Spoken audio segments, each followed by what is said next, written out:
la ley contra los ciberdelitos o la famosa ley Bengolea, que se estaba viendo en el Congreso a puerta cerrada sin difusión de su contenido a la población, fue aprobada con una serie de parches y arreglos que valen la pena tratar y analizar, pues dicha ley es tan amplia y compleja que tal como está, nadie está libre de ser enjuiciado e ir a la cárcel. Sin embargo, no se tiene claro quiénes van a determinar si la información atenta contra la seguridad nacional o la soberanía del Estado. Para el asesor del Ministerio de Justicia, José Líos Medina, serían los jueces los encargados de esta maratónica labor. La interceptación de la comunicación informática, un correo electrónico, por ejemplo, se me ocurre.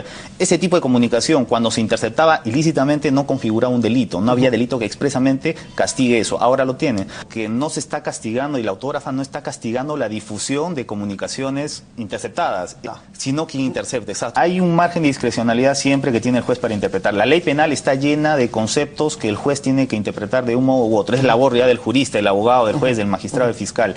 Pero esta no es la excepción. La defensa nacional es un término que ya está acuñado en el Código Penal para otros delitos y lo único que se ha hecho acá es trasladar esa misma agravante a los delitos informáticos. Eso ya es un delito antes de esta autógrafa, ya es un delito. La pena va de 2 a 4. La pena efectiva se pone cuando el delito supera los 4 años de pena privativa. Este delito en la forma agravada solo tiene 2 a 4. El juez podría imponer prisión efectiva si lo considera necesario, si es reincidente, en fin, ya depende del juez.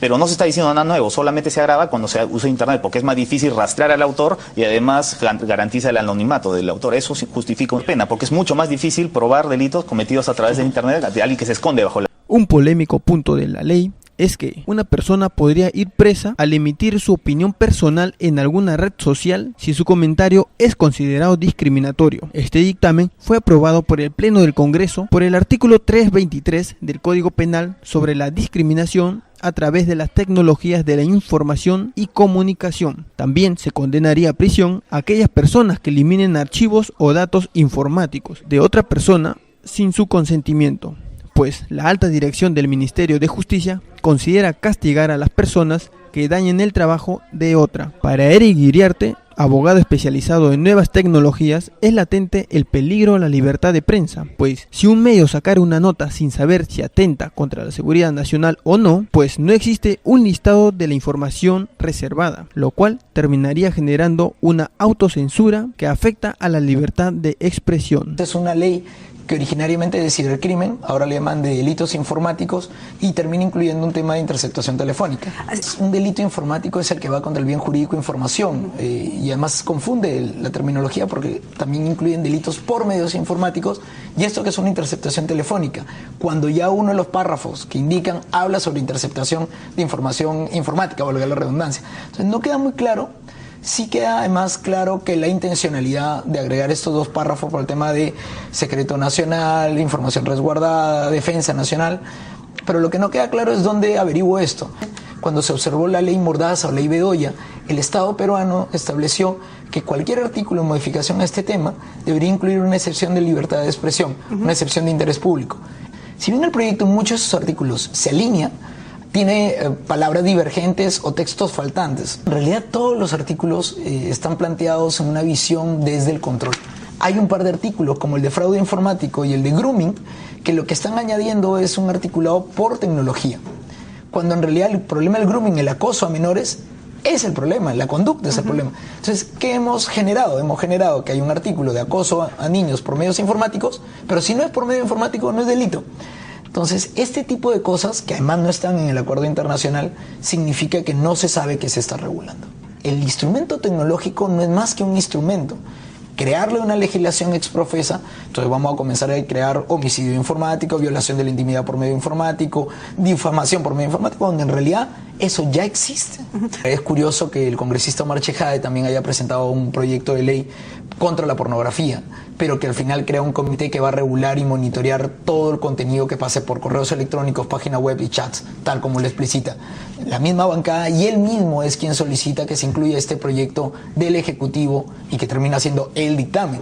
O sea, el mismo congresista Eguren, congresistas que estuvieron en el debate me dicen, esto no fue lo que nosotros trabajamos. Entonces, oye, algo está pasando. Pero al final lo que... ¿Quieres controlar una población? Controla su internet. Es la forma más sencilla de poder controlar en esta época moderna. Cuando tú regulas conductas, porque si regulas tecnologías, cambia la tecnología y ya no te sirve. Claro. Entonces, la afectación ya está hecha.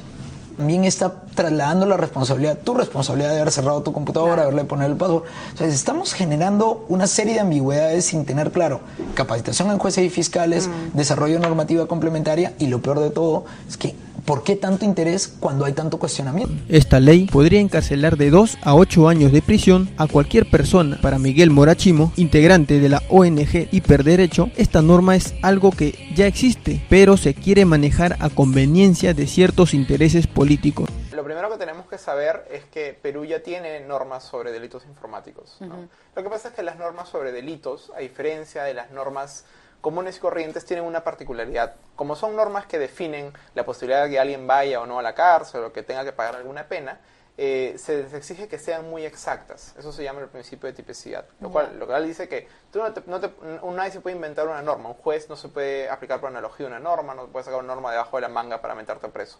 Entonces siempre existe esta presión desde la industria de que necesitamos meter más normas penales, en especial cuando vemos que hay muchas clonaciones de tarjetas, usos en medio de pago indebidos a través de internet. Entonces, por un lado tienes esta necesidad y este lobby, digamos, fuerte que ha habido por parte de empresas financieras y de usuarios de tarjetas de crédito, se ha volcado en una serie de proyectos de ley. El proyecto de ley más conocido, que agrupaba un grupo de ellos, era el llamado Ley Bengolea, que se aprobó en comisión el año pasado.